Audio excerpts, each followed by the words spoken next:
আকিকা খাওয়াইয়া আল খাতা খোলে, খড়েরটা বানাইয়া মোহরিয়ারটা বসায় দাও টাকা দাও, টাকায় দিয়ে খাবো। তা তোর বাড়ি যাবো কে? খান সিনাক্স আছে না, গোপালগঞ্জ হোটেল আছে না, ওই জায়গা আমি টাকা দিয়ে খাবো, তোর বাড়ি খাতে যাবো কে? সাইডে খাইয়া ব্যারিকেড দিয়ে টাকা দিয়ে যাও। এই যত শয়তানি শুরু হয়ে দেয়। আবার ওই বিয়ে করে বউ বাড়িয়ে নিয়ে আর একটা খাওয়া, তার নাম রাখছে বউ ভাত, আরবিতে কয় অলিমা, এটা খাওয়ানো সুন্নাত। এই বউ ভাতে কালেকশন করা টাকা, বউ ভাত খাওয়াইয়া কালেকশন করা টাকা হারাম, শুয়োর বেচাটার মতো হারাম। বউ ভাত করিয়া কালেকশন করা টাকা শুয়োর বেচা টাকার মতো হারাম। আকিকা খাওয়াইয়া কালেকশন করা টাকা শুয়োরের গোস্তের মতো হারাম। এগুলো থেকে বাদ দেন, মানুষকে আল্লাহর রাস্তায় কিছু খাওয়ানো শেখেন, কিছু ফ্রি খাওয়ানো শেখেন। আর কতকালই ব্যবসা হয়ে খাবেন?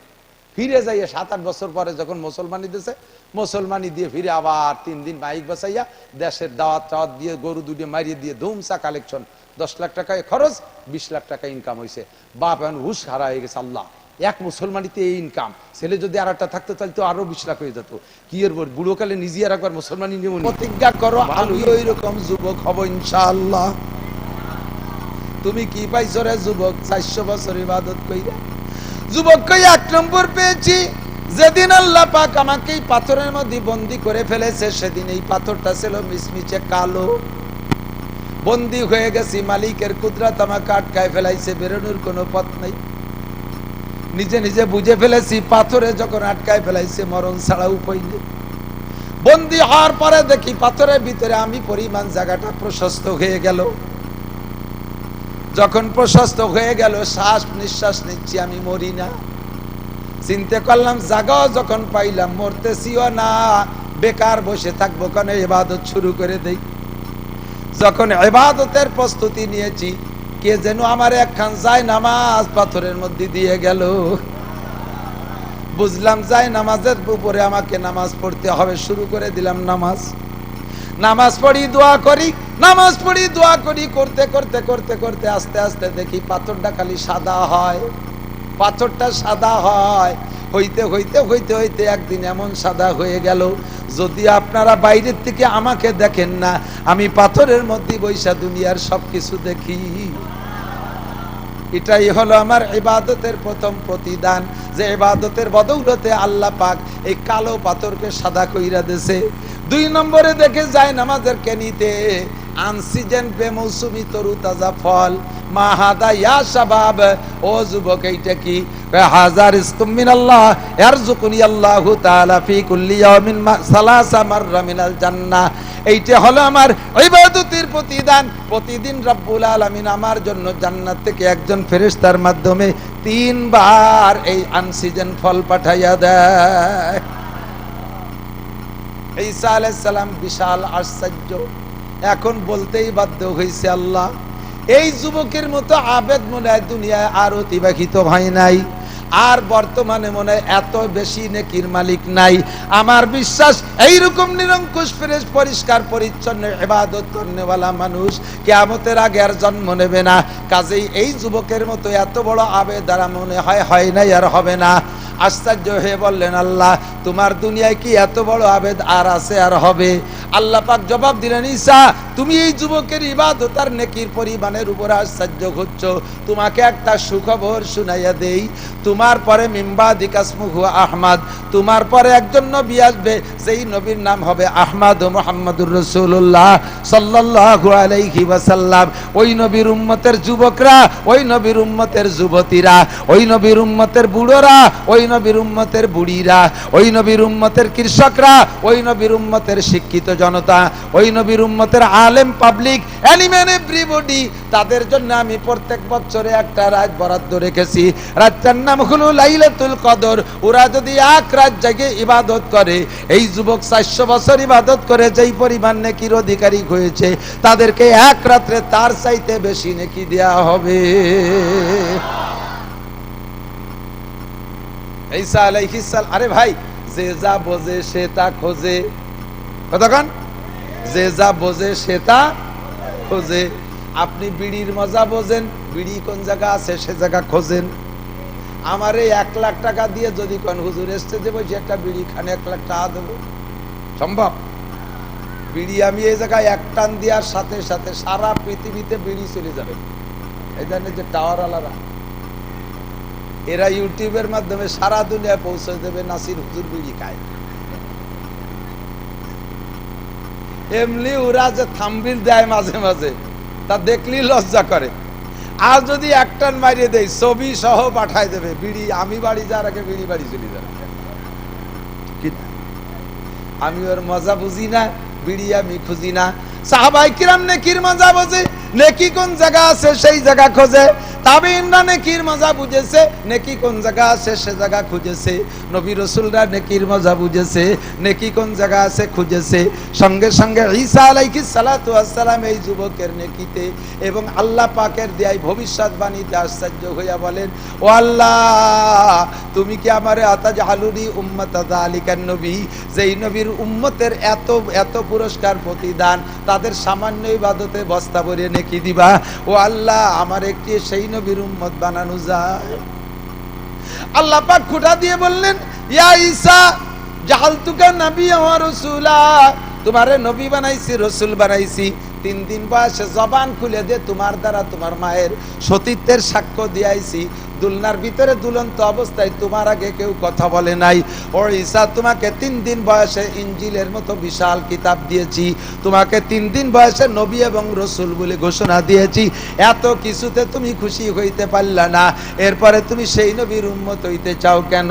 ঈসা আলাইহিস সালাম বলেন, আল্লাহ, যা তুমি দিয়েছো সব কিছুর উপরে আমি অসংখ্য শুকর আদায় করি, কিন্তু রব্বুল আলামিন আমার ইনজিলের ভিতরে কোনো জায়গা লেখা নাই আমি ঈসা একবার আল্লাহ বললে 2 বার আল্লাহ বলার নেকি দিবা, 1 রাকাত নামাজ পড়লে 2 রাকাতের সওয়াব দিবা, 1 রাত ইবাদত করলে 2 রাত ইবাদতের নেকি দিবা।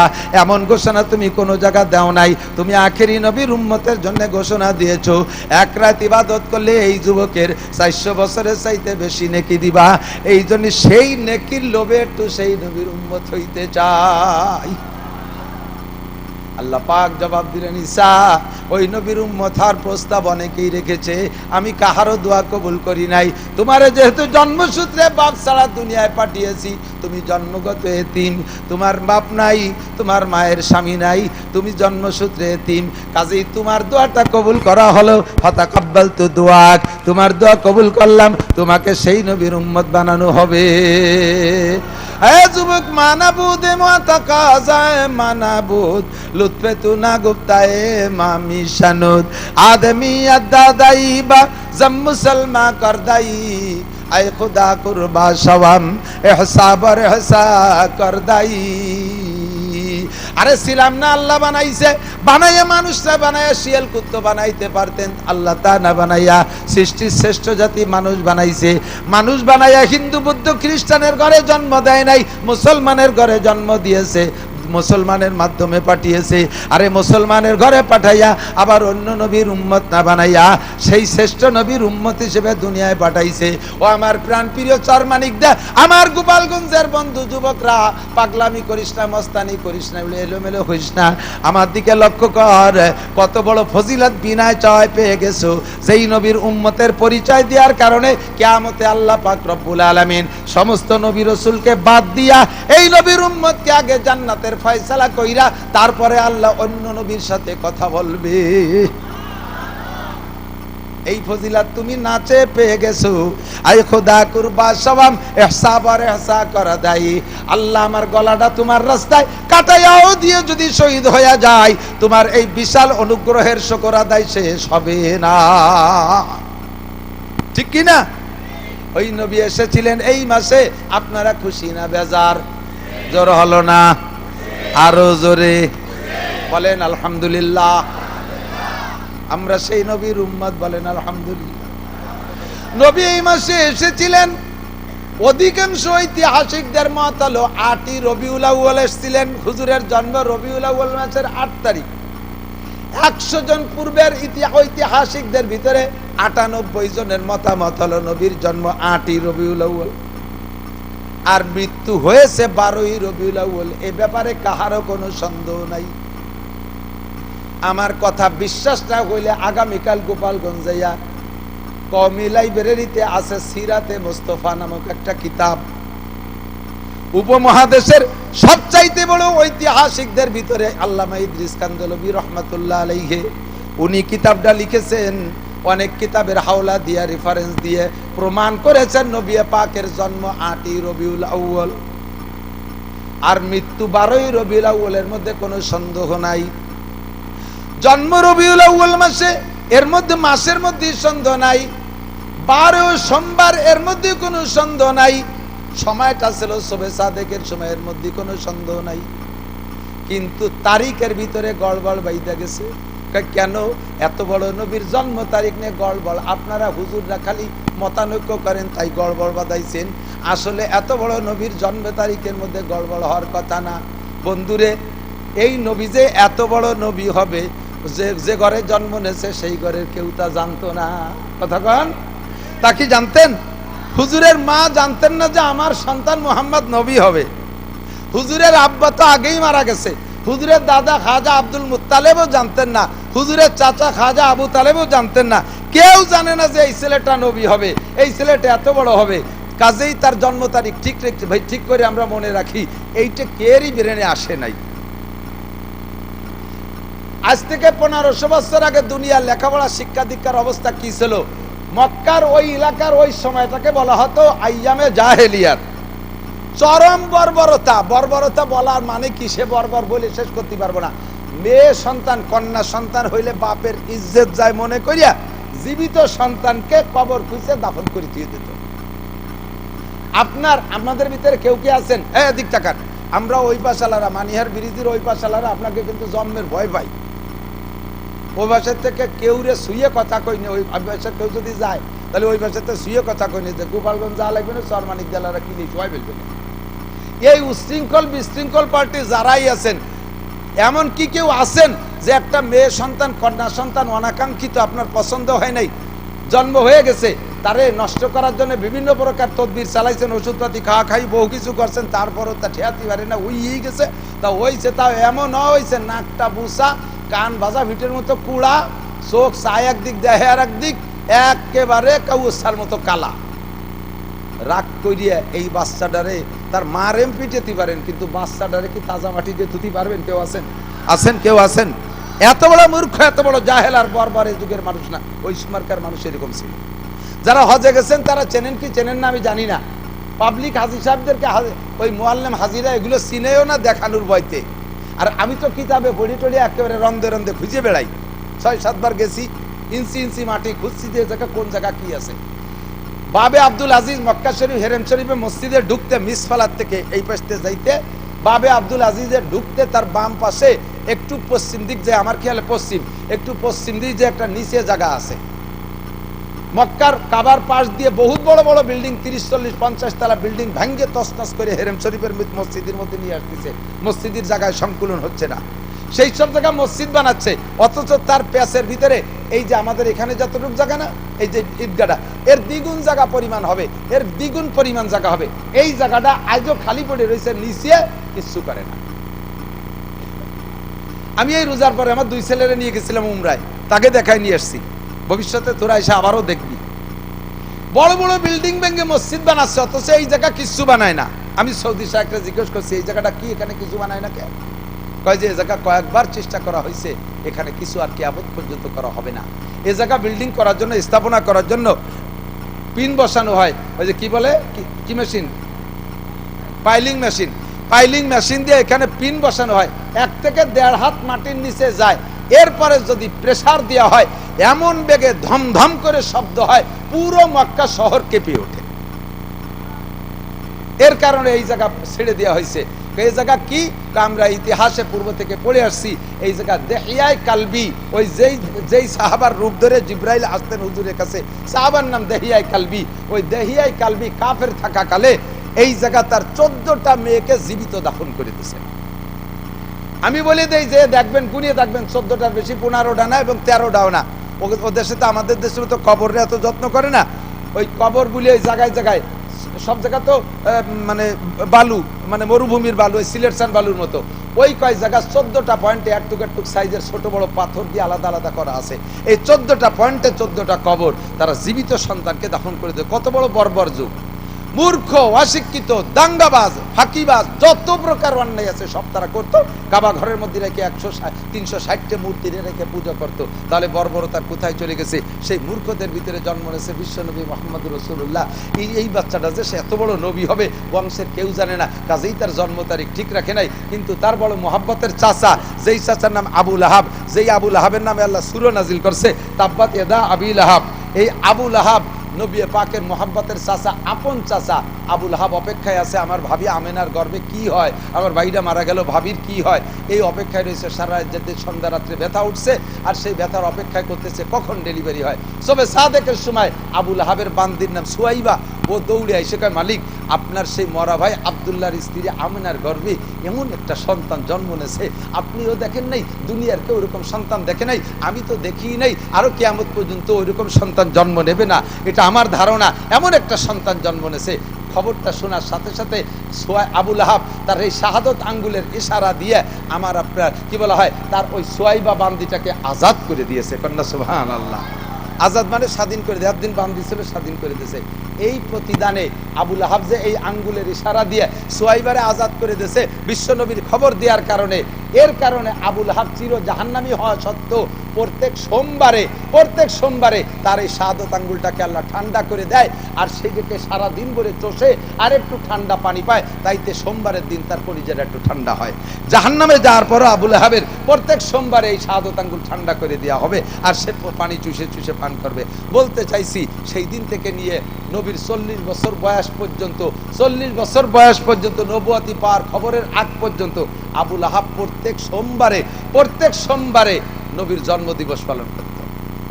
লাস্টের দিক যাইয়া পুরো কুরাইশদেরকে বলে দিয়েছে, হে কুরাইশরা, আমার ভাতিজা মুহাম্মাদের মতো সন্তান পৃথিবীতে জন্ম নেয় নাই, কাজে আমার ভাতিজার জন্মদিবস উপলক্ষে প্রত্যেক সোমবারে কুরাইশদের প্রত্যেক বাড়িতে সন্ধ্যাকালে সবে সাদেক ফজর পর্যন্ত স্বর্ণের পিয়ালায় বাতি জ্বালাবি, আমার ভাতিজার জন্মদিবস জশ্নে জুলুস করতে হবে। 40 বছর জন্মদিবস পালন করছে যেই লোকটা সবচেয়ে বেশি, তার নাম আবু লাহাব। নাম কি? একটু মস্ক করেন, কি নাম? আবু লাহাব কি রাদিয়াল্লাহু তাআলা নু? আবু লাহাব কি সাহাবা? আবু লাহাব জান্নাতি? আবু লাহাব মুসলমান? আবু লাহাব মুমিন? জোরে বলেন কি? কাফের? একটু বলেন কি? আবু লাহাব কি? আবু লাহাব জাহান্নামী? বলেন কি? জাহান্নামী। এই আবু লাহাব কাফের, 40 বছর নবীর জন্মদিবস পালন করে আসছে সোমবারে, তারিখ মনে নাই, সোমবারে জন্মদিবস পালন করছে। নবী যখন 40তম বছর নবুয়তি পাইয়া যাইয়া আবু লাহাবরে ডাকে কয়, কাকাজান পড়ে লা ইলাহা ইল্লাল্লাহ মুহাম্মাদুর রাসূলুল্লাহ, এই কলেমার দাওয়াত দিছে। আবু লাহাব কয়, তাব্বাল্লাকা ইয়া খাসিস আলী হাযা দাওতানা, ধ্বংস হয়ে যা কপাল পোড়া, তোরে 40টা বছর কোলে কায়ে করে রাখছি, এত ভালোবাসছি, 40 বছর তোর জন্মদিবস পালন করছি, স্বর্ণের পিয়ালায় বাতি জ্বালাইছি, তোর চাইতে আমার নিজের সন্তানকেও এত ভালোবাসি নাই, তোরে যত ভালোবাসি, আজকে তুই বাপদাদার ধর্মের মুখে চুনকালি দিয়া নতুন ধর্মের কলেমার দাওয়াত দিচ্ছিস, তুই কপাল পোড়া ধ্বংস হয়ে যা। এই বলে নবী পাককে ভৎসনা দিল, বদদুয়া দিল। সঙ্গে সঙ্গে আল্লাহ পাক সূরা লাহাব নাজিল করে দিয়ে কয়, তাব্বাত ইয়াদা আবি লাহাব ওয়া তাব্বা মা আগনা আনহু মালুহু ওয়া মা কাসাব।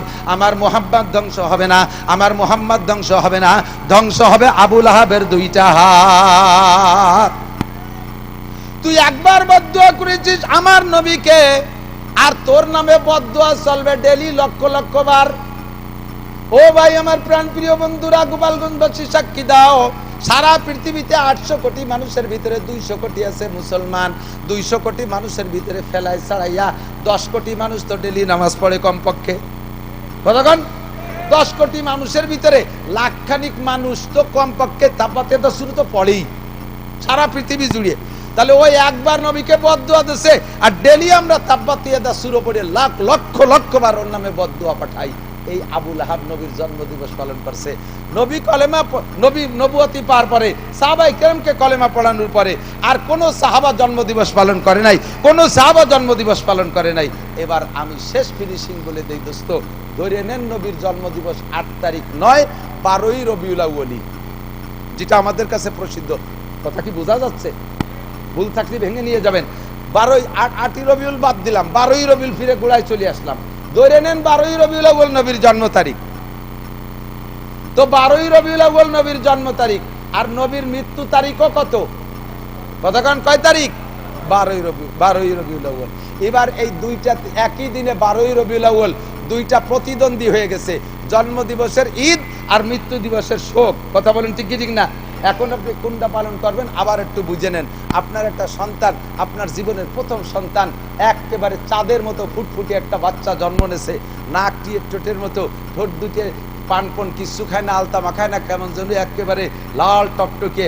এরপরে তার আঙ্গুলগুলো সেরকম, কপালটা সেরকম ফুটফুটে চাঁদের মতো সন্তান। ছেলেটা পাই আপনি আনন্দিত, আপনার পয়সা আছে, ছেলেটা আপনি ধনী মানুষ। এই ছেলের উপলক্ষে বর্তমান বাংলাদেশের সিস্টেম অনুযায়ী তার জন্মদিবস পালন করে না, কেক কাটাকাটি করে না? করছেন। কতদিন করছেন? 24 বছর পর্যন্ত করছেন। এই ছেলেটা জন্ম নিয়েছিল জানুয়ারি মাসের 1 তারিখ। জানুয়ারি মাসের 1 তারিখ। এই জানুয়ারি মাসের 1 তারিখ প্রত্যেক বছর আসলে আপনি কেক কাটেন। 24 বছর বয়সের যুবক নামে, আল্লাহর উপর তো আল্লাহ নাই। আল্লাহ তার সৃষ্টি জগতের বড় বড় যেটাকে আল্লাহ সম্মানী বলে সৃষ্টি করেছেন তার সাথে আল্লাহ কসম খায়, সেই নামের উপরে আল্লাহ কসম খায়। তন ভিতরে অন্যতম হলো কলম। আল্লাহ কয় ওয়াল কলম, আমি কলমের কসম খেয়ে বলি, ওমা ইয়াসতুরুন, আর কলমে যা লেখে এটাও বড় সম্মানী। কলমে কোরআন লেখে, কলমে হাদিস লেখে, কলমে বান্দার তকদির লেখে, আল্লাহর লেখা, আল্লাহর কলমে লেখা বড় দামি। আমি সেই লেখার কসম খেয়ে বলি, ওয়াল কলাম, নুন ওয়াল কলাম ওমা ইয়াসতুরুন মা আনতা বিনিমাতি রাব্বিকা বিমাজনুন। নবী পাককে আল্লাহ পাক সান্তনা দিচ্ছে। হে নবী, ওলীদ ইবনে মুগীরা কি বললো? কে কইলো? দিক তাকান, আমাদের গোপালগঞ্জে বাংলায় কয় না, কে ডাকলো ফেন দি, সেই জন্য খুঁটি দিয়ে কান্দি। এক সেমনির চেহারা একটু খারাপ বলি তোর দিয়ে ফেন দি দেয়া যাচ্ছে। ও লজ্জায় যাইয়ে মেয়ে খুঁটি ধরে কান্দিছে। কান্দিস কামারে? ফেন দি কইছে বলে কান্দি। কিডা কলো ফেন্দি, সেই জন্য কান্দি। আমার নবীরে কাফের মুশরিক হিন্দু বৌদ্ধ খ্রিস্টান ও মুসলমানরা পেন্দি কইলো, আর তাতে আমার নবীর সম্মান গেল। আমার নবীকে সম্মান দিয়েছেন স্বয়ং আল্লাহ রাব্বুল আলামিন। কথা বলুন ঠিক ঠিক না? মা আনতা বিনিমাতি রাব্বিকা বিমাজনুন, আপনার রবের নিয়ামত, আপনি পাগল নান, আপনি মাতাল নান। মা আনতা বিনিমাতি রাব্বিকা বিমাজনুন ওয়া ইন্না লাকা লা আজরান গায়রা মামনুন, আপনার রবের পক্ষ থেকে অপরিমাণ অপরিসীম নিয়ামত আপনার জন্য প্রতিদান রয়ে গেছে। কোন সুবহানাল্লাহ। সেটা তার ভিতরে 1 নম্বর হলো ওয়া ইন্নাকা লা আলা, এদিক জায়গা মতো চলে আসছে ওয়াজের জায়গায়। ওয়া ইন্নাকা লা আলা খুলুকিন আযীম, এখান থেকে আমার শুরু। ধীরস্থির ভাবে নেবেন আর খাবেন আর গেলবেন। রাজি আছেন তো ইনশাআল্লাহ? আপনাকে সর্বোত্তম চরিত্রের অধিকারী বানাইছি। প্রশংসা কে করেছেন? দুনিয়ার আমরা কেউকে কেউরে প্রশংসা করি, তিনি এমন, তিনি অমন, তিনি অমন, ইত্যাদি ইত্যাদি জীবন ভরে প্রশংসা করছি। যখনই ছুটে গেছে তখনই আর বদনামের শেষ নাই, সব প্রশংসা ধুলায় ধূসারিত হয়ে গেছে। কতক্ষণ ঠিক কি ঠিক না? কিন্তু আমার নবীর প্রশংসা ধুলায় মিটানোর কাহারও ক্ষমতা। যদি কেউ মিটানোর চেষ্টা করে, বেকা চোখে তাকায়, তাহলে বুঝবো সাপ্পারা চশ। সাপ্পারা মানে চামচিয়া। চামচিয়া বেলা দেখতে পারে না, চামচিয়া বেলা দেখতে পারে না। এই জন্য কি বেলা খারাপ? দিনের বেলা চামচে উঠতে দেখেন নাকি? রাত্রি কি বাড়াবাড়ে ভারুত ফুরুত করে উড়ি বেড়ায়। দিনের বেলা যদি কোনো জায়গাতে ছুটিয়ারটা আসে, এখানে যে গাপটি মেরে পড়ে, ওখানে যে গাপটি মেরে, কিছু সহি দেয় না, ঠিক না? সূর্যকে সহ্য করতে পারে না চামচিয়া আর সুসুও। সূর্য সহ্য, সুসুর আর দিনই বেরোয় না, চামচোর দিনই বেরোয় না, ওরা রাত্রে টিপ মারে। তুই সুসু আর চামচিয়া সূর্য পছন্দ করিস না, তাই বলে তো সূর্য খারাপ না। কোটি কোটি মখলুক সূর্য পছন্দ করে, মানুষের সূর্য পছন্দ করে। কাজেই তোর মতো চামচে সুসো সূর্য অপছন্দ করলে কিচ্ছু আসে যায় না, ঠিক কি ঠিক না? তোর মতো আবু জাহেল, আবু লাহাব, উতবা, সাইবা, ওলীদ ইবনে মুগীরা, নমরুদ, কারুন, হামান, সাদ্দাত, ফিরাউন, উবাই বিন খালদ, এই সারা দুনিয়ার কাফের, জো বাইডেন, নেতানিয়াহু, সারা দুনিয়ার কাফের আমার নবীকে গালি দিলে কিচ্ছু আসে যায় না। ওলীদ ইবনে মুগীরা আমার নবীকে গালি দিলে কিছু আসে যায় না। আমার নবীকে প্রশংসা করেছে আমার আল্লাহ, ওয়া ইন্নাকা লা আলা খুলুকিন আযীম। কথা বলেন ঠিক কি ঠিক না? দুনিয়ার কেউ যদি এই জগৎটাকে অপছন্দ করো, তাও তুমি বুঝে নাও নবীকে অপছন্দ করছে, নবীকে গালি দিয়েছে, তাদের সম্পর্কে যেমন বললাম, নবীর ওয়ারিসদের সম্পর্কে মন্তব্য করলে তোমারও আমি তাই করলাম। তুমি সুসু আর চামচিয়া, তুমি সুসু আর সাবধান সাবধান। এই সুসু কিন্তু সুসু আরেকটা জিনিস সহ্য হতে না। আপনারা এখানে কে কেমন আছেন জানি না, আমি আতর পছন্দ করি খুব বেশি, আমার পকেটে সবসময় তাই। আপনারা আতর পছন্দ করেন না? আতর ভালো লাগে? আতর ভালো লাগে। এই আতর পছন্দ করে না মানুষের ভিতরে যারা, তারা হলো মেথর, সুইপার, ওরা আতর সহ্য করতে পারে না। আর প্রাণীদের ভিতরে সুসই আতর সহ্য করতে পারে না। আপনার ঘরে যদি বেশি সুসো রানাগুনা থাকে, ও যদি কোনোটাই দিয়ে সাফ করতে না পারেন, 10 টাকার আতর কিনে ছড়াইতে হবেন, যে কয়দিন এই আতরের ঘ্রাণ থাকবে ওই কয়দিন সুসু আসবে না। এই যে সারা দুনিয়ার নবী, রসুল, ফেরেশতা, জিন, ইনসান, মানুষ সবাই আতর পছন্দ করে, সুসই পছন্দ করে না। তাই থেকে আতর খারাপ? ঠিক কি ঠিক না? ও দোস্ত, আর মেথরে আতর পছন্দ করে না। ও জীবন ভরে গু সাফ করতে করতে, পায়খানা সাফ করতে করতে ওর সাথে একটা বন্ধুত্বতা হয়ে গেছে, আতরের ঘ্রাণ না হয়ে গেলেও বেহুশ হয়ে যায়। তাহলে মেথর আর সুসু আতর সহ্য করতে পারে না বলে আতর বেদামি হয় না। আল্লাহর ঘর, মসজিদ, মাদ্রাসা, তোমার মতো সুসু আর মেথর যদি অপছন্দ করো, তাতে এটা খারাপ হবে না, বরঞ্চ তুমি উপাধি নিলে তুমি সুসু বা মেথর। কথা বলেন ঠিক কি ঠিক না? আমি সুসু মেথরের দলে হইতে রাজি। আল্লাহ আমাদেরকে হেফাজত করেন, আমিন।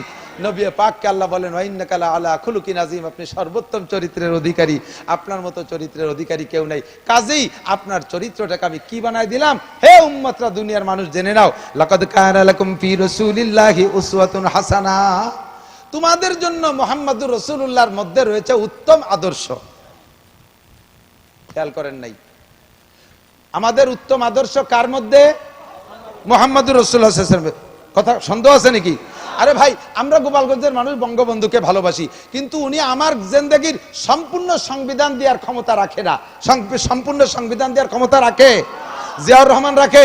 এরশাদ সাহেব রাখে? পৃথিবীর কোন মানুষ মানব জাতির পূর্ণ জীবন বিধান, সংবিধান দেওয়ার ক্ষমতা রাখে না। তারা কিছু কিছু ভালো কথা বলেছেন, কিছু কিছু নীতি কথা বলেছেন, তাতে একটা মানব জাতি শুরু থেকে শেষ পর্যন্ত পূর্ণ জীবন ব্যবস্থা হতে পারে না। আমার নবীর জীবন ব্যবস্থা এমন সুন্দর, নবীর আখলাক এমন সুন্দর, তার জন্ম থেকে মৃত্যু পর্যন্ত যদি অনুসরণ করি, তাহলে দুনিয়ার সমস্ত মানুষের কাছে প্রশংসিত হব, মানুষের কাছে প্রশংসিত হব, ফেরেশতাদের কাছে প্রশংসিত হব, আল্লাহর কাছে প্রশংসিত হব, দুনিয়ার থেকে জান্নাতের সার্টিফিকেট হাতে নিয়ে আখিরাতের দিকে রওনা দিতে পারবো। কথা বলুন ঠিক কি ঠিক না? এমনই একটা মানুষ মুহাম্মদুর রাসূলুল্লাহ। আল্লাহ বলেন, লাকাদ কানা লাকুম ফি রাসূলিল্লাহি উসওয়াতুন হাসানা। সব বলে শেষ করতে পারবো না। কেন পারবো না? এদিক তাকান। নবী পাকের এই চরিত্র সম্পর্কে বিস্তারিত আলোচনা যদি করতে হয়, তাহলে 30 পারা কোরআন শরীফ বিসমিল্লাহির রহমানির রহিম আলহামদুলিল্লাহি রাব্বিল আলামিন থেকে শুরু করে 30 নম্বর পারা সূরা নাসের মিনাল জিন্নাতি ওয়ান নাস পর্যন্ত আমাকে এ টু জেড তাফসীর করা লাগবে। আর এটাকে কামা হক্কু খুলে যদি তাফসীর দেখে দেখে করি, তাহলে 100 বছরও শেষ করা যাবে না, 100 বছরও শেষ করা যাবে না, এত তাফসীর কোরআন শরীফে। আর আমার নবীর জিন্দেগি গোটা 30 পারা কোরআনও যা, নবী পাকের জিন্দেগিও তাই। কাজেই সম্পূর্ণ পারবো না। এই গোটা নবীর জিন্দেগির থেকে একটা অংশ থেকে আমি সামান্য একটু পরিবারতন্ত্র নিয়ে একটু কথা বলবো, যে নবীওয়ালা পরিবার যদি আমি গড়তে পারি, তাহলে আমার পরিবারটা নবীর পরিবারের মতো সুন্দর হবে। কথা বলুন ঠিক ঠিক না? নবীর পরিবারকে বলে আহলে বাইত। কি বলে? আহলে বাইত। আহলে বাইত ওয়া আহলে বাইতিহি আসহাবিহি আহলে বাইতিহি ওয়া আলিহি, এই যে শব্দগুলো বলি দুরুদের মধ্যে, এটা সম্পূর্ণ চলে যায় নবী পাকের পরিবারের জন্য। আমার নবীর পরিবারের চাইতে সুন্দর পরিবার পৃথিবীতে আসছে? কতক্ষণ? কোন নেতার পরিবার আছে? কোন নেত্রী পরিবার এত সুন্দর আছে? কোন কের পরিবার এত সুন্দর নাই, আর কোনোদিন হবেও না। সেই নবী আদর্শ মুসলিম পরিবারের একটা পরামর্শ দিচ্ছে। এদিক তাকান মুরব্বীরা, আগে আসেন মুরব্বীরা। যদি এই সমাজকে সুন্দর করে গড়তে হয়, তাহলে গোড়ার থেকে আসতে হবে। কোটিপতি হতে হলে আগে হতে হয় লাখপতি, লাখপতি হইতে হলে আগে হতে হবে হাজারপতি, হাজারপতি হইতে হলে আগে হতে হবে শতপতি। হ্যাঁ, 100 টাকার নোট 10 খান গুছালি না, তারপরে 1000 টাকা, 1000 টাকার নোট 100 খান গুছাতে পারলি 1 লাখ টাকা, 1 লাখ টাকার বান্ডিল 100 খান জমা করতে পারলি, তারপরে 1 কোটি টাকা। এবার 1000 টাকার নোট আগে বানাইতে হলে তার আগে লাগবে 100 টাকার নোট, 100 টাকার নোট বানাইতে হলে তার আগে গুড়ায় লাগবে 1 টাকা, ঠিক না? তাহলে কোটিপতি হইতে হলে আগে লাগবে 1 পতি হতে হবে। গোটা দুনিয়াকে যদি ভালো বানাইতে হয়, তাহলে আমার ব্যক্তি জীবনটাকে আগে সুন্দর করতে হবে। আমি ভালো, এ জায়গা যে কয়জন আমি আছি, যে কয়জন আমি আছি, বলেন আমি কয়জন? যত মানুষ আছি প্রত্যেকে যার যার কাছে আমি না, প্রত্যেক আমির একটু ভালো বানানোর চিন্তা করেন। কষ্ট হচ্ছে? বলবো আমি কে ভালো বানানোর পরামর্শ দেব? সুর নাই, তাল নাই, কণ্ঠ নাই। আমার যুবক পরাণ ভরে শোন, এ যুবক, তোর জিন্দেগি উন্নত হবে। আমি এই আদর্শ মুসলিম পরিবারের বয়ান অনেক আগে করতাম, মাঝে কিছুদিন করি না, ইউটিউবে সার্কুলার হয়ে গেছে, কিন্তু দেখি ইউটিউব তো সবাই শোনে না। আর ওয়াজ যেগুলো পুরনো হয়ে গেছে পিছনে চলে গেছে, কিন্তু কথাগুলো আমার কাছে ইম্পর্টেন্ট মনে হচ্ছে।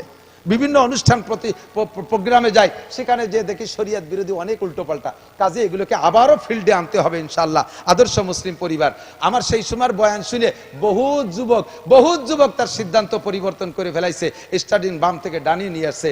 আমার প্রাণপ্রিয় গোপালগঞ্জের যুবকরা, তোমরা আজকের আলোচনাকে পেট ভরে নিয়ে ইনশাআল্লাহ স্টাডিং বাম থেকে ডানি আনতে পারবা তো ইনশাআল্লাহ? সিদ্ধান্ত নিয়ে যাবে তো ইনশাআল্লাহ?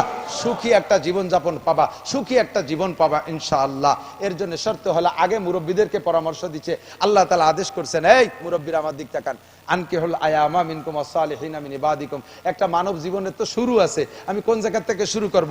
জন্মটাই ধরে নিয়ে যায় শুরু, কিন্তু জন্মের আগের থেকে আরেকটু আগের থেকে একটা ক্লাস আছে, সেই ক্লাস থেকে আরম্ভ করি। জন্মটা সুন্দর হবে যদি ওই জায়গাটা সুন্দর হয়। ভালো করে এদিক বোঝেন, যদি জমিটা ভালো হয় তাহলে না ফসল ভালো হওয়ার আশা করা যায়। কাজেই জন্ম ভালো হওয়ার আগে আমার জন্মের সেই জমিটা আগে আমার সুন্দর করতে হবে। এই জন্য আল্লাহ পাক বলেন, হে যুবক মুরব্বীরা যারা আছেন, আনকিহুল আয়ামা মিনকুম ওয়াসসালিহিনা মিন ইবাদিকুম ওয়া ইমাইকুম। খেয়াল করতেছে না? না কব না, খেয়াল হতেছে না, তা কব কে?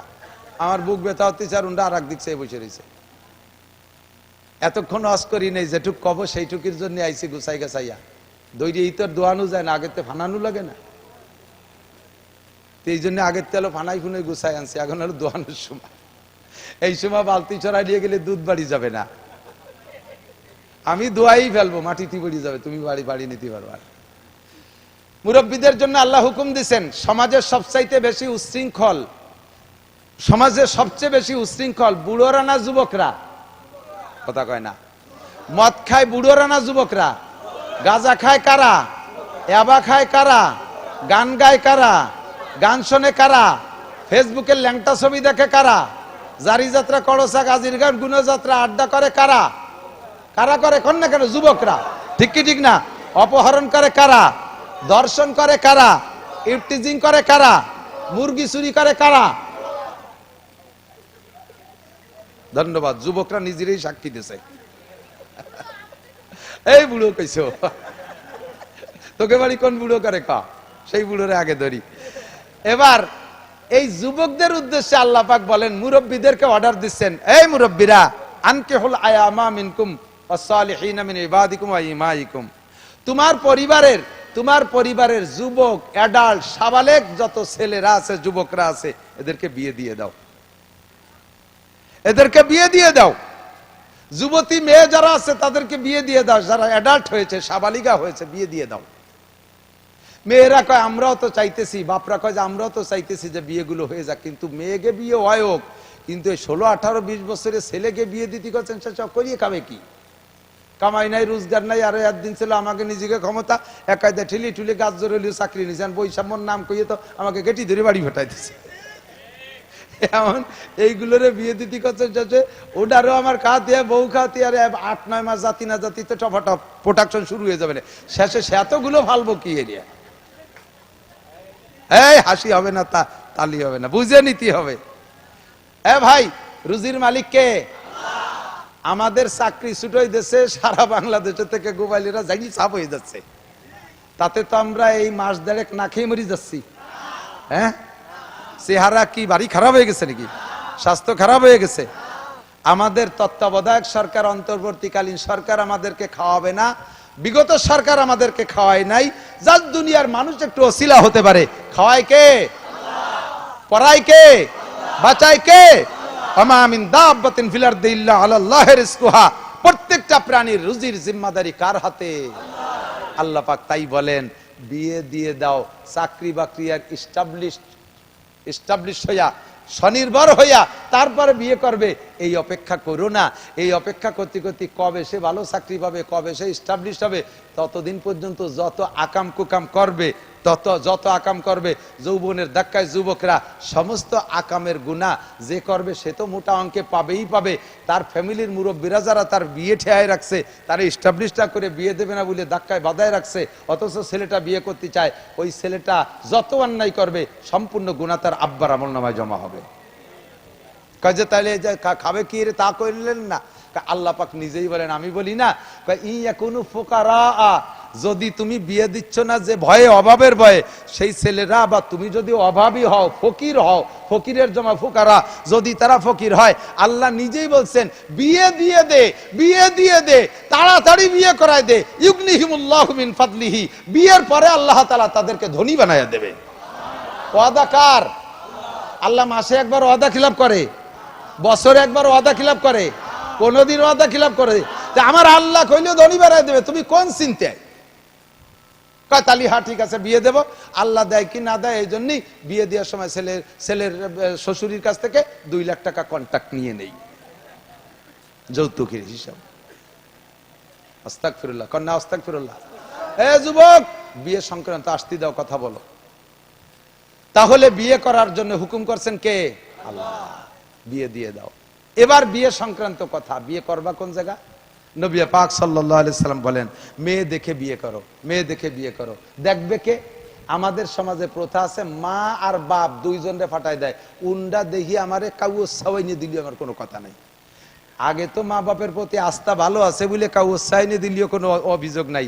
যখন আইনিয়ে দেশে বাড়ি 2 দিন পরে তারপরে দেখা যায় চোখ টেরা, নাক ফেটা, কালা, চেহারা ভালো না, সেদিন মেকআপ করে আনছিল, ওই পার্লারেতে সাজাই নিয়ে দেশে রং উঠে গেছে বোর, এই কয়ে যে তারপরে জ্ঞানের শুরু করবা। এই জন্য আল্লাহর হুকুম, নবীর হুকুম, বিয়ে করার জন্য বাপ রেদে মেয়ে দেখাবি না। বিয়ে করার জন্য মা দেখলে দেখতে পারে মহিলা মানুষ, তো বাপ রেদে বিয়ে দেখাবি, মেয়ে দেখাবি না, আর কেউ রেদে দেখাবি না। তোর বিয়ের মেয়েটা তুই চোখ দিয়ে দেখে নিবি।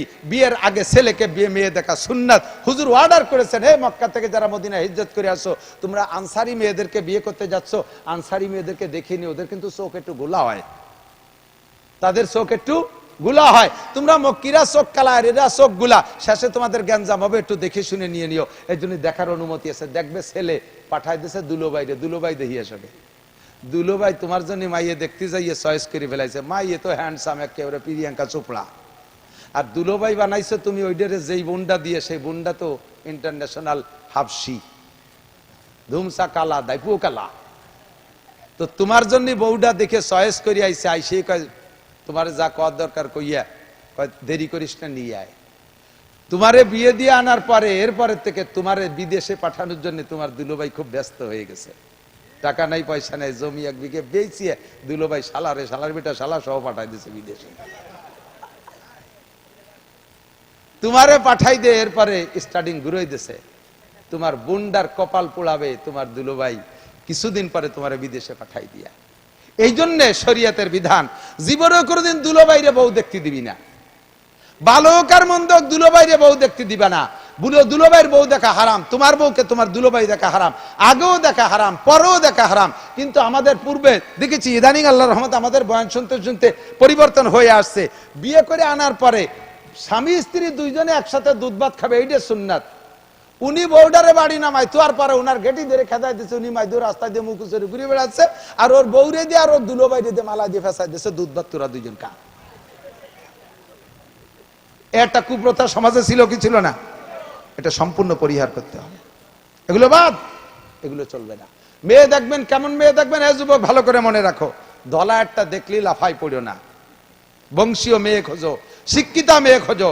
তুনকাহুল মারাতুলি আরবা, মেয়েদেরকে বিয়ে করা হয় 4টি গুণ দেখে। লি জামালিহা, 1 নম্বরে রূপ দেখে, 2 নম্বরে লি হাসাবিহা, ভালো বংশ দেখে, 3 নম্বরে লি মালিহা, শ্বশুরের কিছু মাল থাকলে তাও মানুষ একটু টার্গেটে রাখে, 4 নম্বরে লি দিনইহা, দিনদার দেখে বিয়ে করে। হুজুরাই বললেন 4টে গুণই পছন্দের, 4টা থাকলে তো সবচাইতে সোনাই সোহাগা। যদি 4টা না থাকে তাহলে কমপক্ষে রূপ হলে ভালো, না হলে দোষ নাই, বংশ হলে ভালো, না হলে দোষ নাই, ধনী হলে ভালো, না হলে দোষ নাই, তবে ফাজ পারবি জাতির দিন। দেখ মেয়েটা নামাজ পড়ে কিনা, মেয়েটা কোরআন পড়তে পারে কিনা, মেয়েটা পর্দা করে কিনা, মেয়েটি বোরকা পরে কিনা, মেয়েটি কি দুলোবাইয়ের বাড়ি বেড়াতে যায় কিনা, মামা বাড়ি যে কয়দিন বেড়ায়, খালু বাড়ি যে কয়দিন বেড়ায়, তাওই বাড়ি যে কয়দিন বেড়ায়। এই পাড়া বেড়ায় নিয়ে মহিলা, পাড়া বেড়ায় নিয়ে মুরগি কিনিস না, তাহলে ও বাড়ি ডিম পারে না। কতক্ষণ না কে ধুম সারা আগস্টে বিটিরা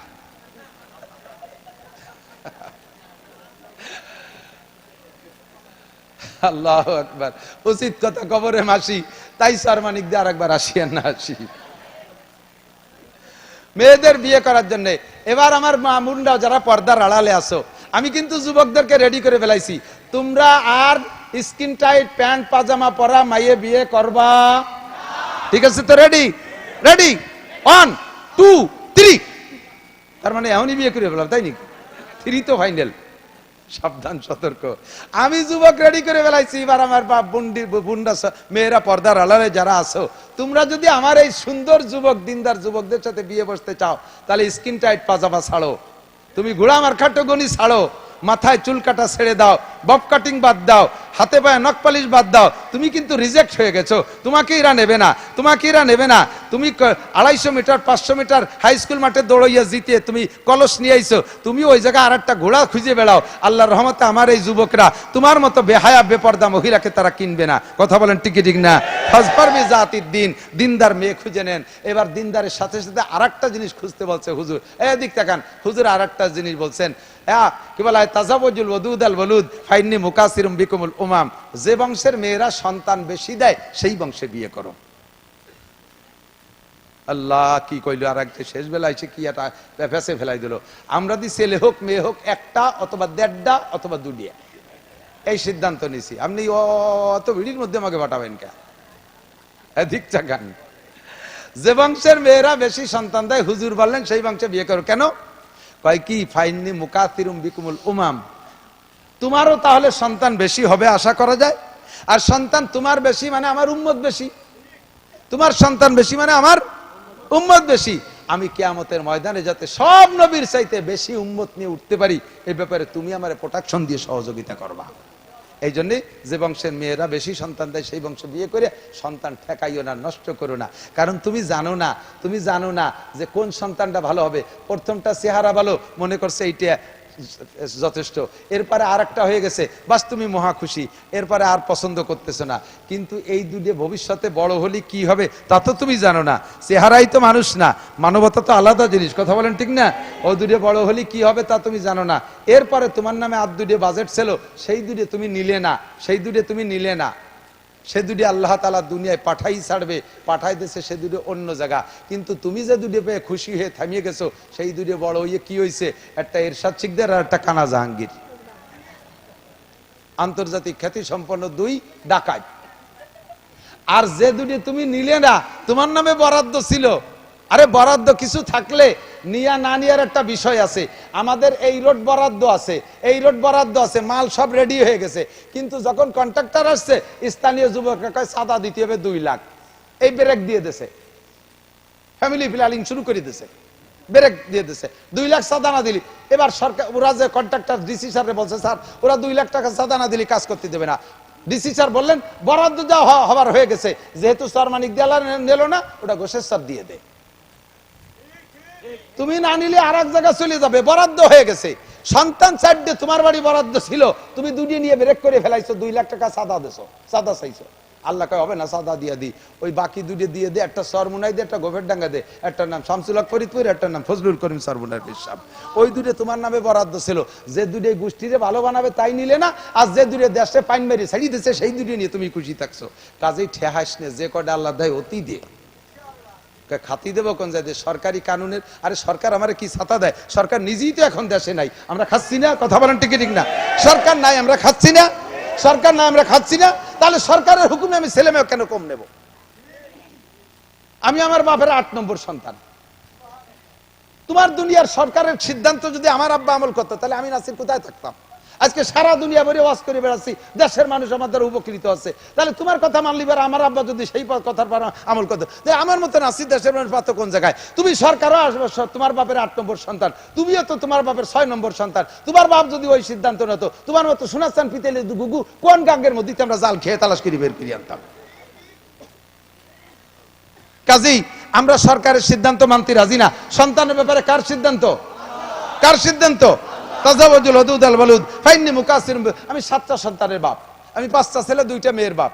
আলহামদুলিল্লাহ আমার 5টা ছেলে মেয়ে হাফেজ হয়ে গেছে, আলেম হচ্ছে, মৌলানা হয়ে যাবে। আর 1 বছর পর থেকে পরপর একের পর এক মৌলানা হয়ে বের হয়ে আসবে। 5 ছেলে মেয়ে, 4 ছেলের আমি উমরা করাইছি, মেয়েটা উমরা করবে ইনশাআল্লাহ, হাফেজ হয়ে গেছে রমজানের পরে। আমার কোনো কিছুর অভাব রাখে নাই। সন্তান আল্লাহ দিচ্ছে, তাদের রুজিও আল্লাহ দিচ্ছে।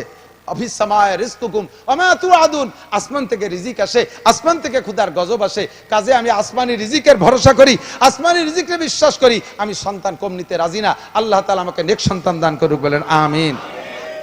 আল্লাহু আকবার। এরপরে দিক তাকান, এ যুবক, বিবাহের আগে একটা কন্ট্রাক্ট কমপ্লিট করে নিবা, সেটা হলো কত টাকা দেবে, মোটরসাইকেল দেবে কি দেবে না শুনিয়ে নিবা ভালো করে। শ্বশুর বাড়ি চাপ দিয়ে কন্ট্রাক্ট করে যৌতুকের মোটরসাইকেল রাস্তায় চলবে না, খালের মধ্যে দিয়ে চলবে। ট্রাকের ফাঁসার তল দিয়ে ঢুকে ওই দিক দিয়ে নাক দিয়ে বার হয়ে চলে যাবি, গাড়ি চলে যাবে, তুই ফতে থাই যাবি। যারা যৌতুকের মোটরসাইকেল শ্বশুর শাশুড়িরে প্রেসার দিয়ে মোটরসাইকেল আনছো, কালকে সকালবেলা শ্বশুরে আব্বা কবা তসবি গুনে 100 বার পায়ে ধরে মাপসায়ে ফেরত দিবা, চাবিটা দিয়ে দিবা, নীতি না চালিয়ে ফেরত দিবা। তবে শ্বশুর খুশি হয়ে যদি বিমানও কিনে দেয় তোমার চাওয়া ছাড়া, তা তোমার জন্য জায়েজ, সমস্যা নেই। শ্বশুর বিমানও কিনে দেয় যদি খুশিতে, হ্যাঁ আমার পছন্দের জামাই, তার বিমান কিনে দেবো, হ্যাঁ জায়েজ আছে। কিন্তু চাইয়ে একটা সুইও নিতে পারবে না, একটা সুতোও নিতে পারবে না। আর তুমি এই খয়রাত কেন করতে যাবা? খয়রাত করতে জায়গা পাও না? মডেল মসজিদের ওখানে থাল নিয়ে বসে থাক, আমরা যাতায়াতের পথে 2-4 টাকা দিয়ে যাব। তুই বিয়ে করে শ্বশুর বাড়ি কেন খয়রাতি নি? মোটরসাইকেল দিতে হবে, আন কিনে দিতে হবে। আবালের বেটা আবাল, না গালিয়ে পারলাম না। এদিক যৌতুকের মাল সব হারাম, শুয়ারের গু খাওয়া যেমন হারাম, এর চেয়ে নিচে এর ভাষা নাই। শুকরের পায়খানা খাওয়া যেমন হারাম, নিজে পায়খানা করে যে খাওয়া যেমন হারাম, যৌতুকের টাকা সেরকম হারাম। যে লোক যৌতুক খাবি কপাল তার পড়বে, যে কপাল তার পড়বে। বহু আছে কপাল পড়ার পথ, সেগুলো সেদিন বুঝবি। কাজে যৌতুক হবে না। এবার কয় যৌতুক হবে নাই যখন, এত শক্ত কথা হুজুর বল, এ কথা হবে না।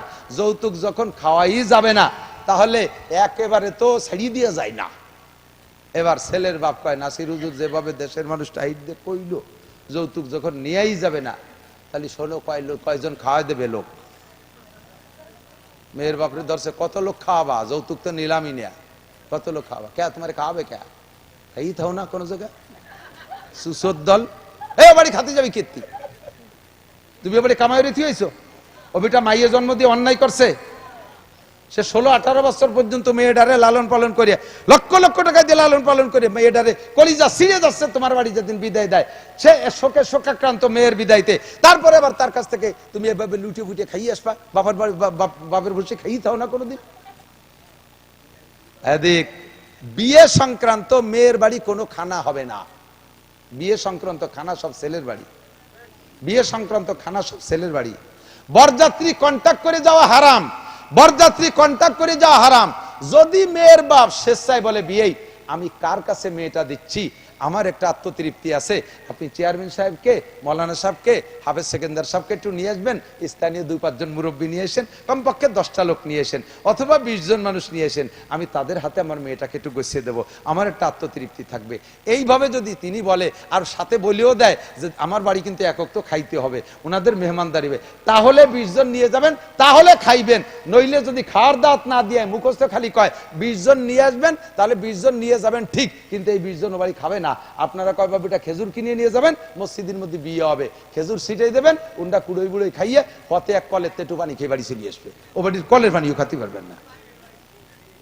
শরিয়াত কোথায় চলে গেছে, কোথায় চলে গেছে?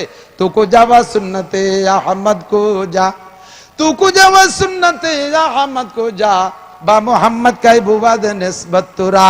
ए मुसलमान कल्ब में सूज नहीं, रूह में एहसास नहीं, कुछ भी पैगाम मोहम्मद का तुझे पास नहीं। বিয়ে উপলক্ষে খরচ হবে ছেলের বাড়ি, বিয়ে করে আইনা নিয়ামতের শুকর আদায় করবো। আল্লাহ, আমার কত বন্ধু ওয়াকালে মারা গেছে, তারা বোর মুখ চোখে দেখে নাই, স্ত্রী এত মজাদার, এইটা তারা পায় নাই, আমাকে তুমি নিয়ামত নসিব করেছো।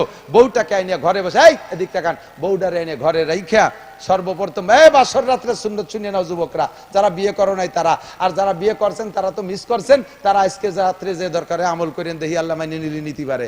আজকে বিয়ে করে আইনা স্ত্রীকে ঘরে রাইখা সর্বপ্রথম অজু কইরা 2 রাকাত নামাজ পড়ে পরাণ ভরে স্ত্রীর জন্য, তোমার দাম্পত্যের জন্য দোয়া করবা, সুখের জীবন যাপনের জন্য দোয়া করবা। এরপরে স্ত্রীর কাছে যে সর্বপ্রথম তার কপালের এক গোছা চুল ডান হাত দিয়ে ধরে সূরা আলাম নাশরাহ লাক এবং আয়াতুল কুরসি পড়ে স্ত্রীর কপালে ফু দিবা। পারলে বললে রব্বানা হাব লানা মিন আজওয়াজিনা ওয়া যুররিয়াতিনা কুররাতা আয়ুনি ওয়াজআলনা লিল মুত্তাকিনা ইমামা, দোয়াটা পড়ে স্ত্রীর কপালে ফু দিবা। ইনশাআল্লাহ ওই দিন থেকে নিয়ে মৃত্যু পর্যন্ত স্বামী স্ত্রী গ্যাঞ্জাম হবে না, দ্বিমত হবে না, মোহাব্বতের মধ্যে কম হবে না, ভালোবাসা একটুও কমবে না। এই সুন্নতটার পর আমল করবা, এরপরে স্ত্রীর সাথে দাম্পত্য জীবনের জীবনযাপন তুমি করতে থাকবা, কোনো সমস্যা নাই। আর আল্লাহ, স্ত্রীর সাথে কখনো তুই তুই করে কথা বলা যাবে না। স্ত্রীকে তুমি শব্দে বলবেন। আমাদের বাংলাদেশে যেহেতু ভাষার প্রশস্ততা আছে, অন্যান্য দেশে ছোট বড় সবই তুই। আমার বাংলাদেশে তুই, তুমি, আপনি, তিনটা ক্লাস আসে। স্বামীতে স্ত্রীকে তুমি বলবেন, তবে স্ত্রীরা স্বামীকে আপনি বলার অভ্যাস করতে হবে। কারণ যদি কখনো তর্কাতর্কি একটু গ্যাঞ্জাম লাগে, তখন আপনি থেকে তুই পর্যন্ত আসতে দুইটা ক্লাস পার হওয়া লাগে। রাগ হইয়ে প্রথম আপনি থেকে তুমিতে আসলে বাড়ি একটা হিট করে না। যখন তুইতে চলে যায়, সেই সময় স্বামীর সেন্টিমেন্ট ঠিক থাকে না, এরপরে ওজিফা শুরু করে দেয়, ঠিক না? তাহলে আপনি যদি বলার অভ্যাস থাকে, তাহলে তুইতে জাতি দুইটা ক্লাস পার হওয়া লাগে, তুমির পরে তুই। আর যদি তুমি বলার অভ্যাস থাকে, তাহলে এক ক্লাসের পরেই তুই, আর এরপরে যা খুশি তাই, মারামারি লেগে যায়। এগুলো সব আদর্শ মুসলিম পরিবার শিখিয়ে দেয়। ফরজ গোসলটা রাতারাত করে সারতে হবে ফজরের আগে। ফরজ গোসল যদি তুমি বাকি রাখো দিন পর্যন্ত, তাহলে ওই সন্তান দিনদার হয় না, ওই সন্তান ভালো হয় না। বুজুর্গানে দিনের তাজরিবা, যেই মিলনে স্ত্রীর গর্ভে সন্তান গেছে, স্ত্রী যদি যেই মিলনে গেছে, এরপরে যদি দিনের বেলা স্ত্রী বেপর্দা ফাহেশ ভাবে ঘোরাফেরা করে, তাহলে যদি করে চোর ডাকাত লুচ্চ বদমাশ মদখোর গাঁজাখোর এবাখোর সন্ত্রাস বদমাশ, এরা যদি স্ত্রীর দিকে নজর করে, তারা তো সুনজর করে না, কুনজর করে, তাহলে যে ধরনের মানুষের নজর করে, পেটের বাচ্চাটার স্বভাব সেই ধরনের হওয়ার সম্ভাবনা থাকে। কাজেই বেপর্দা করে বউডারে রাস্তাঘাটে মার্কেটে পাঠাইও না। কোন রাত্রের মিলনে তোমার স্ত্রীর গর্ভে সন্তান গেছে তা জানে না, হতে পারে আজকে গেছে আর সেই দিন তুমি গোপালগঞ্জ মার্কেট করতে পাঠাই দিয়েছো। দেশের যত মৈদ্য গৈজু যত আইসু পাইছু আড়াই নিয়ে আসুসা আপাও দো বেড়ার হুটো, তারা তোমার স্ত্রীর দিক চেয়ে রয়েছে। বাস পরে তুমি এত ভালো মানুষ, একটা সন্তান হয়েছে, তা এরকম উশৃঙ্খল বিয়াদব কথা শোনে না, তারা ভর্তি করলে গাছে লাগতে উঠে চলে যায়, বাঁচতে পাড়ি নামানো লাগে স্কুলে পাঠাতে। এই উল্টো পাল্টা হওয়ার কারণ হলো এইগুলো। কয় যে তাহলে কি স্ত্রীকে এর পরের দিন পিসা হুজুরির সামনে পাঠাই দেবো? পিসা হুজুরির সামনে পাঠালে তো হুজুর দেখবে না, তা তুমি পাঠাই লাভ কি? কাজেই মূল কথা হলো, আমার মা বোনরা পর্দা করো। বেপর্দা মহিলার পেট থেকে যত বদমায়েশ সন্তান হয় 99% কচিত দুনিয়াটা ভালো হতে পারে। আর পর্দা নিশীন মায়ের পেট থেকে ভালো সন্তানের আশা করি আমরা। লুচ্চ চাই না, আমরা সন্ত্রাস চাই না। আমাদের দেশে আর নায়কের দরকার নাই, আর গায়কের দরকার নাই, আর ক্রিকেটারের দরকার নাই, আর ফুটবলারের দরকার নাই, আর মস্তানের দরকার নাই, আর কোনো মস্তানের দরকার নাই, চোর ডাকাতির দরকার নাই। কিছু আদর্শ নেক সন্তানের দরকার আছে না নাই? আদর্শ নেক সন্তান প্রোটেকশন দেন, এর জন্য মারা হইতে হবে ভালো। সাদ যদি ভালো হয়, পিঠা ভালো হয়। সাদ যদি বেঁকা হয়, পিঠা বাঁকা হয়। এই জন্য বাপের চাইতে মা ভালো হইতে হবে বেশি। এই জন্য মারা একটু ভালো হয়ে আসেন। এবার আমাদের দাম্পত্য জীবন চললো, সন্তানটা জন্ম নিল। সন্তানটা জন্ম নেওয়ার সাথে সাথে কয়েকটা সুন্নাত, গোসল করাইয়া পরিষ্কার করিয়া, যদি গোসল ডাক্তারে নিষেধ করে তাহলে গোসল করাইলেন না, মোটামুটি পরিষ্কার করিয়া ডান কানে আজান, বাম কানে কামত, আল্লাহ আল্লাহ রসুলের সাথে পরিচয় করাই দেবেন। সর্বপ্রথম সুন্নাত পারা যাবে তো ইনশাআল্লাহ? নিয়ত আছে তো ইনশাআল্লাহ? সন্তানের এগুলো হক। আপনি সন্তানের কাছে টাকা চান, টাকা দেয় না, চাকরি করে পয়সা দেয় না, আর এক জায়গা দিয়ে দেয়, নালিশ করেন, হুজুরে ওয়াজ করে সুজাওয়াতি করেন, ওয়াজে কাজ হবে না। কারণ আপনি কি সন্তানের হক আদায় করেছেন? সন্তানের কানে আজান দেন না, ইকামত দেন নাই। 2 নম্বর আজান ইকামতের পরে হাফেজ সেকেন্দার সাহেব, মসজিদের ইমাম সাহেব, কোট মসজিদের ইমাম সাহেব, এনাদেরকে ডাইকে এনে হুজুরের মুখে একটু খেজুর খাবেন। হুজুর খেজুর চাবাই খাইয়া খেজুর থেকে একটু মিষ্টি মিষ্টি লালা ওই বাচ্চাটার মুখে জিব্বের ভিতরে দিয়ে দেবে, চুনচুন করে চুষে খাবে। যে হুজুরের লালা তার জীবনের প্রথম খাইলো, ওই হুজুরের ইমান, তাকওয়া, পরহেজগারি, মেধা, যোগ্যতা যেমন, তোমার সন্তানটা সেরকম হওয়ার সম্ভাবনা থাকবে। এটা একটা সুন্নাত। এই হকটা কি তুমি আদায় করেছো? মা তুমি হক হলো, এরপরে মা তুমি স্তনের দুধ খাওয়াবা, তোমার শরীরটা ঢিলাঢালা হয়ে যাওয়ার ভয়ে তোমার ইয়াং অবস্থা থাকবে না, তুমি অকালে বুড়ি হয়ে যাবা, এই ভয়ে তুমি বাচ্চারে দুধ খাও না, তুমি বাচ্চার জন্য ফিডার খাও। ফিডারে কি খাও? তুমি আমেরিকান দুধ খাও, ইটালিয়ান দুধ খাও, ফ্রান্সের দুধ খাও, জাপানের দুধ খাও, ইন্ডিয়ান দুধ খাও, এই বিদেশি দুধ খাওয়া বিদায় তোমার বাচ্চাটা ওই যে গায়ের দুধ খাইছে সেই গায়ের দিক টান হয়ে গেছে। তুমি মা দুধ খাও নাই বিদায় তোমারে মাও কয় না, এরপরে একটু শিয়া নেওয়ার পরে তোমার ফেলাই টেলাই থুইয়ে যে দেশের দুধ খাইছে সেই দেশমুখী হয়ে যায়। মারা চেষ্টা করবা যেটুক হোক স্তনের দুধ খাওয়ানোর জন্য। মায়ের দুধের বিকল্প নাই, কথা বলেন ঠিক কি ঠিক না? মায়ের দুধের বিকল্প নাই। 3 নম্বর হলো দুধ খাওয়ানো হয়ে গেল, এরপরে আজান ইকামত হয়ে গেল, খেজুর খাওয়ানো হয়ে গেল, প্রথম দিনের সুন্নাত চলে গেছে। এগুলো সন্তানের হক আদায় করবেন, আদর্শ মুসলিম পরিবার গড়বে। এরপরে ধীরে ধীরে যখন বড় হবে, ধীরে ধীরে বড় হবে, বাচ্চাটা কাঁদবে, মাঝে মাঝে কাঁদবে, মাঝে মাঝে কাঁদবে, কাঁদলেই দৌড়ে চলে যান মসজিদের হুজুরের কাছে, হুজুর কয়ে দেয় কলা গাছটা উঠে নিয়ে এসো, ভরিয়ে দেই দয়া কলা গাছ, মানে সুটা উঠে নিয়ে এসো, সুটা কলা গাছের সুটা হুজুরের দিয়ে বড়ানো লাগবে না, আস্ত কলা গাছ বাঁধতে দেওয়া লাগবে না। মায়ের সন্তানের জন্য সবচাইতে বড় কবিরাজ মা, সন্তানের জন্য সবচেয়ে বড় পীর কে? কথা কয় না কে? সন্তানের জন্য সবচেয়ে বড় ডাক্তার কে? কবিরাজ কে? মা যে দরদ দিয়ে সন্তানরে ফু দেবে, আমার মতো লক্ষ মৌলবী সে দরদে ফু দেবে না। আমি এখন বেরোনোর পরে বোতল নিয়ে আসবে, আমার কাছে ক্লান্ত হয়ে 2 ঘন্টা ওয়াজ করতে করতে এখন বোতলে ফু দিয়ার আর আমার মিজাজ আছে নাকি? কিছু ফলাফড়ি নাই, ফু একটা মারিয়ে দিছি, লাগে লাগলো, না লাগে না লাগলো। আর মার বাচ্চা কাঁদতেছে, মা বাচ্চাকে কোলে করে নিয়ে এরকম ঘুরবেন আর দোয়া পড়বেন, ওয়াজআলনা নাওমাকুম সুবাতা, সূরা নাবার আয়াত, ওয়াজআলনা নাওমাকুম সুবাতা, ওয়াজআলনা নাওমাকুম সুবাতা। মাঝে মাঝে চোখের উপরে ফু দিবেন, মাঝে মাঝে কানের মধ্যে ফু দিবেন। যত বড় কান্নাকাটি করা বাচ্চা হোক না কেন, ফালাক আর নাচ পড়ে তারে মা ভুক দেবেন। আমার মতো 1 লক্ষ হুজুর ফুয়াইলে যা হবে, একটা মূর্খ মায়ের ফু তার চাইতে বেশি দামি আল্লাহর কাছে। আরে সন্তানের জন্য সব চাইতে বড় পীর হলো মা। করছেন যে আমল করছেন? কান্নাকাটি করলে সূরা ইয়াসিন পড়েন না, কান্নাকাটি করলে ধরি তার টেলিভিশনের সামনে ধরে। কতক্ষণ? টেলিভিশন কবিরাজ, টেলিভিশন কবিরাজ মোবাইল খুলে দেয়, মোবাইল দেখে বাচ্চা কান্না থামিয়ে যায়।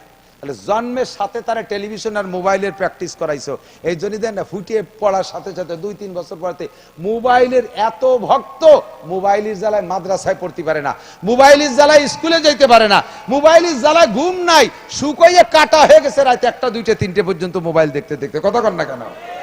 তারে প্র্যাকটিস করাইছেন জন্মের পরের থেকেই, তার কান্না থামাইছেন মোবাইল দিয়ে। কাজেই ওই ছেলের আর ভালো বানানো সম্ভব না, ওই মেয়েরে ভালো বানানো সম্ভব না। তারে কান্না থামাবেন সূরা ইয়াসিন দিয়ে। কি দিয়ে? তারে কান্না থামাবেন সূরা ফালাক নাস দিয়ে, তারে কান্না থামাবেন দোয়া কালাম পড়িয়া, সূরা নাবার আয়াত, ওয়াজআলনা নাওমাকুম সুবাতা। আল্লাহ পাক বলেন আমি তোমাদের ঘুম দিয়েছি প্রশান্তি, এই দিয়ে তারে থামানোর চেষ্টা করবেন। আল্লাহ পাক তৌফিক দান করে, সবাই বলেন আমিন। এরপরে বাচ্চা যখন একটু বড় হয়ে উঠছে, এই 7 দিনের দিন তার একটা আমল আছে। 7 দিনের দিন কয়টা? 7 দিনের দিন মাথার চুল চাইছে ফেলবেন। এই যুবক, তুমি মনে রাখো তোমার মা বাপ ফেল করছে, এই জন্যই তো তোমার মা বাপ এখনো ফেল করতেছে। মাথার চুল বাচ্চার চাইছে, চুলের শুকনো চুলের ওজনে স্বর্ণ অথবা রূপা, যার যেমন তৌফিক আছে ওজন করে ওই পরিমাণ টাকা গরিবদের ভিতরে দান করে দেবেন। মাথা খারাপ হবে না, পাগল হবে না, রক চড়া হবে না, উগ্র মিজাজি হবে না, বেয়াদব হবে না, মাথার ব্রেন কম হবে না, মাথার সৎকা আদায় করে দিয়েছেন, বাস সব দিক দিয়ে পরিপূর্ণ হয়ে যাবে। এরপরে 7ম দিন তার নামটা রাখবেন। নাম আগে সিলেক্ট করেন, কিন্তু ঘোষণা দেবেন 7ম দিন, আগের থেকে দেবেন না, আগের থেকে দেবেন না। 7ম দিন তার নামটা ঘোষণা দেবেন, ভালো একটা নাম রাখবেন। নামের ওসিলায় কিয়ামতে তার অনেক লাভ আছে। 7ম দিন তার নামে আকিকা করবেন। ছেলে হলে 2 ছাগল, মেয়ে হলে 1 ছাগল। আস্ত গরু দিলেও দোষ নাই, আস্ত গরু দিলেও দোষ নাই। খাওয়াই দেবেন মানুষকে, চাইরে না পয়সাও কালেকশন করতে পারবেন না। আকিকা খাওয়াইয়া আল খাতা খোলে খোয়াড়েরটা বানাইয়া মোহরিয়ারটা বসাই দাও, টাকা দাও। টাকায় দিয়ে খাবো, তা তোর বাড়ি যাবো কে? খান সিনাক্স আছে না, গোপালগঞ্জ হোটেল আছে না, ওই জায়গা আমি টাকা দিয়ে খাবো, তোর বাড়ি খাতে যাবো কে? সাইডে খাইয়া ব্যারিকেড দিয়ে টাকা দিয়ে যাও। এই যত শয়তানি শুরু করে দেয়। আবার ওই বিয়ে করে বউ বাড়িয়ে নিয়ে আর একটা খাওয়া, তার নাম রাখছে বউ ভাত, আরবিতে কয় অলিমা, এটা খাওয়ানো সুন্নাত। এই বউ ভাতে কালেকশন করা টাকা, বউ ভাত খাওয়াইয়া কালেকশন করা টাকা হারাম, শুয়োর বেচাটা আর মতো হারাম। বউ ভাত করিয়া কালেকশন করা টাকা শুয়োর বেচা টাকার মতো হারাম। আকিকা খাওয়াইয়া কালেকশন করা টাকা শুয়োরের গোস্তের মতো হারাম। এগুলো থেকে বাদ দেন, মানুষকে আল্লাহর রাস্তায় কিছু খাওয়ানো শেখেন। কিছু ফ্রি খাওয়ানো শেখেন। আর কতকাল এই ব্যবসা হইয়ে খাবেন? ফিরে যাইয়া 7-8 বছর পরে যখন মুসলমানি দিয়েছে, মুসলমানি দিয়ে ফিরে আবার 3 দিন মাইক বাসাইয়া দেশের দাওয়াত টাওয়াত দিয়ে গরু দুটিয়ে মারিয়ে দিয়ে ধুমসা কালেকশন, 10 লাখ টাকায় খরচ, 20 লাখ টাকা ইনকাম হয়েছে। বাপ এখন হুশ হারা হয়ে গেছে। আল্লাহ, এক মুসলমানিতে এই ইনকাম, ছেলে যদি আর একটা থাকতো তাহলে তো আরো 20 লাখ হয়ে যেত। কি এর বুড়োকালে নিজে আর একবার মুসলমানি নেবনি, তো ভালোই ইনকাম নিয়ে ফেলো। দাতালের দল সব শয়তানি বাদ দাও। মুসলমানি অনুষ্ঠানে খাওয়াইয়া কালেকশন হারাম, বলেন কালেকশন এসব বাদ দেওয়া যাবে তো? আমরা চর মানিক দিয়া লতিপুর ইউনিয়ন না, আমরা এই ইউনিয়ন থেকে এই সুন্নত গুলো ইনশাল্লাহ চালু করে দেব। ফ্রি খাওয়াবো।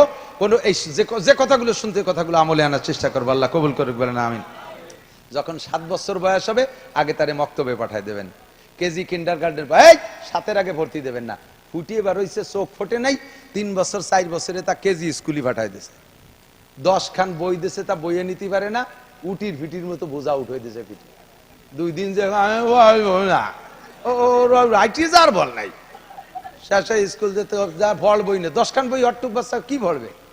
মা রাত্রি ফড়াতি যে মারতি তার দমের নাড়ি বেরোয় ফেলেন। অট্টুক বাচ্চার এভাবে মারেন লেখাপড়ার জন্য। কয় যে বয়স 4 বছর হয়েছে, আজও ম্যাট্রিক পাস করলো না, কবে লেখাপড়া করবে?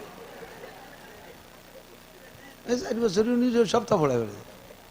তো তুমি কয় লাইন পড়িয়েছো? আমি তো 7.5 পাস, উনি মোটে 7.5 পাস, আর ইয়াদাকে দাদারে সব পড়াই ফেলে। সাবধান, বিশ্বনবী মুহাম্মদুর রাসূলুল্লাহর চাইতে মনোবিজ্ঞানী আর জগতে কেউ নাই। কথা বলুন ঠিক ঠিক না? নবী বলছেন বাচ্চাদের পড়ার বয়স 7। পড়ার বয়স কত? 7-এ সে স্বেচ্ছায় স্কুলে যাইতে চাবে, মক্তবে যাইতে চাইবে, তারে সর্বপ্রথম কোরআনের শিক্ষায় শিক্ষিত করে। নুরানি মাদ্রাসা আছে, যত নুরানি মাদ্রাসা এ জায়গা দিলে একটা লাভ আছে। কোরআন পড়বে, হাদিস পড়বে, শরীয়তের মাসালা পড়বে, সাথে সাথে স্কুল কলেজে যে পড়াশোনা আছে সম্পূর্ণ পড়বে। কোনো প্রেসার নাই। স্কুল নুরানি মাদ্রাসার ছাত্রদের প্রাইভেট পড়ানো লাগে না। হুজুররা গালে গালে পড়াইয়া, জাগায় বসে মুখে মুখে পড়াইয়া তারে মস্ক করাইয়া ইয়াদ করাইয়া দেয়। আর বাংলাদেশের যত স্কুল আছে, কোনো স্কুলের ছাত্র ভালো ছাত্র প্রমাণ দিতে হলে 3-4 কম প্রাইভেট পড়লে হবে না। কথা কোন ঠিক ঠিক না? যত ভালো স্কুল তত প্রাইভেট বেশি লাগে। আর আমার মাদ্রাসার কোনো ছাত্রদের প্রাইভেট লাগে না। তারে কোরআন শিক্ষা দেন, জীবনের শুরুতে কোরআন শিক্ষা দিয়ে তারপরে তাকে জেনারেল পড়ান, কোনো সমস্যা নাই। জেনারেল পড়ান, কোনো সমস্যা নাই। যাইতে যাইতে বয়স যখন হবে 7 থেকে কোরআন পড়ানো শিখার পরে নামাজের প্রশিক্ষণ দেবেন। যখন বয়স হবে 10, তখন নামাজ না পড়লে পিটান দেবেন। ওয়াজরিবুহুম আলাইহা ওয়া হুম আবনাউ 10 সিনিন। 10-এ যে পিটান দেবেন, একটা পিটান দিয়া বাপের জন্য ওয়াজিব। 10 বছর বয়সের পরে যদি সন্তান নামাজ না পড়ে, ছেলে হোক আর মেয়ে হোক, আব্বা মার উপরে ওয়াজিব সন্তানকে একটা পিটেন দেওয়া। আপনি এই পিটেনটা দিয়েছেন কোনোদিন নামাজের জন্য? কোনোদিন পিটেন নাই। স্কুলে পড়া পারে নাই সেজন্য পিটাইছেন, কিন্তু নামাজের জন্য পিটেন নাই। অফাররিকুহুম বাইনা মাদাজিহিম। এদিক তাকান। 10 বছরের পরে যাইয়া ছেলের বিছানা, মেয়ের বিছানা বাপের থেকে, মায়ের থেকে, মেয়ের থেকে আলাদা করে দিতে হবে। 2 ভাই বোনকে এক বিছানায় শুইতে দেবেন না 10-এর উপরে বয়স হয়ে গেলে। 2টা বোনকে 10-এর উপরে বয়স হয়ে গেলে এক বিছানায় শুইতে দেবেন না। 2টা ভাইকে 10-এর উপরে বয়স হয়ে গেলে এক বিছানায় শুইতে দেবেন না। 10 বছরের উপরে ছেলেরে বাপের কাছে শুইতে দেবেন না। 10 বছরের উপরে মেয়েকে মায়ের কাছে শুইতে দেবেন না। ছেলে তো দূরেই থাকলো, 10 বছরের উপরে গেলে কেউ কেকের পাশে শুইতে দেবেন না। শয়তানকে চেনেন না, শয়তান ঢুকে অ্যাক্সিডেন্ট করাই দেবে, অ্যাক্সিডেন্ট ঘটায় দেবে। বলা গেল না সবকিছু বুঝে নিতে হবে, শয়তান অ্যাক্সিডেন্ট ঘটায় দেবে। এই জন্য বিশ্বনবী বলেছেন 10 বছরের পরে গেলে বিছানা ফাররিকুহুম বাইনা মাদাজিহিম, বিছানা আলাদা করে দাও। ফাইদা বালাগা, যখন বালেগ হবে ফাল ইউজাবিজহু, বিয়ে দিয়ে দাও। ফাইম বালাগা, যদি বালেগ হইছে, ওয়ালাম ইউজাবিজহা, আর আব্বা মায় মেয়েকে ছেলেকে বিয়ে দেয় নাই, ফা আসাবা ইসমান, ওই সন্তানে অন্যায় করেছে, ফাইসমুহু আলা আবিহি, সম্পূর্ণ গুনাহ আব্বার আমলনামায় জমা হয়ে যাবে। প্রাথমিকভাবে আদর্শ মুসলিম পরিবার গড়ার জন্য যে কয়টা কথা পরামর্শে বলছি, আল্লাহ তাআলা আমাদেরকে আমল করার তৌফিক দান করুন, বলেন আমিন। এই কথাগুলোর পর আমল করতে পারলেই সমাজটা মোটামুটি গড়ে উঠবে। আমার যুবকরা সিদ্ধান্ত নেও তো, বিবাহ সংক্রান্ত যে কথাগুলো বলছি, কে কে আমল করার জন্য নিয়ত করেছে ইনশাআল্লাহ? কে কে আমল করেছে? যৌতুক নিবা? যৌতুক নিবা? নিবা না। ভালো মেয়ে দেখে বিবাহ করবা, মুরব্বীদের পরামর্শ অনুযায়ী বিয়ে করবা। ওই একা একা যে কোর্টে বিয়ে করো না, তাহলে কিন্তু তোমার মাইয়েরও ওইরকম আরবিটাররা নিয়ে কোর্টে নিয়ে বিয়ে করবে। এই জন্য সতর্ক থাকতে হবে। আল্লাহ তাআলা আমাদের, এ বুড়োরা আতুর হয়েছে, উন্ডা বলে আবার বিয়ে করবে সুন্নত মতে। ওরে আল্লাহু আকবার, মাশাআল্লাহ। মানে বয়ান শুনতে শুনতে একটা জজবা হয়ে গেছে, আমি এই তাহলে আমি আবার আমল করব না। আপনারা বুড়ো কালে ঝামেলা করতে যাইেন না, চাষির সাথে গ্যাঞ্জাম বাঁধাইয়েন না। আপনারা মোটামুটি নিজেদের ছেলে মেয়েকে সুন্দরভাবে পরিবেশ পরিচালনা করেন। আর পারতেছি না, কষ্ট হয়ে গেছে, বেঁচে থাকলে আবার হবে ইনশাআল্লাহ। এখন এই সব কথাগুলোর পর আমল করার জন্য একটা ক্লাস আছে, ওই ক্লাসটার নাম দাওয়াত ও তাবলীগ। ক্লাসের নাম কি? তাবলীগ। আগামী বৃহস্পতিবারে মার্কাজে যাবেন, ওখান থেকে 3 দিন আল্লাহ রাস্তায় সময় লাগাবেন, সুযোগ পেলে চিল্লা দেবেন, 1 চিল্লা 3 চিল্লা, এই কথাগুলোর পর আমল করা সহজ হয়ে যাবে। আল্লাহুম্মা সাল্লি আলা মুহাম্মদ।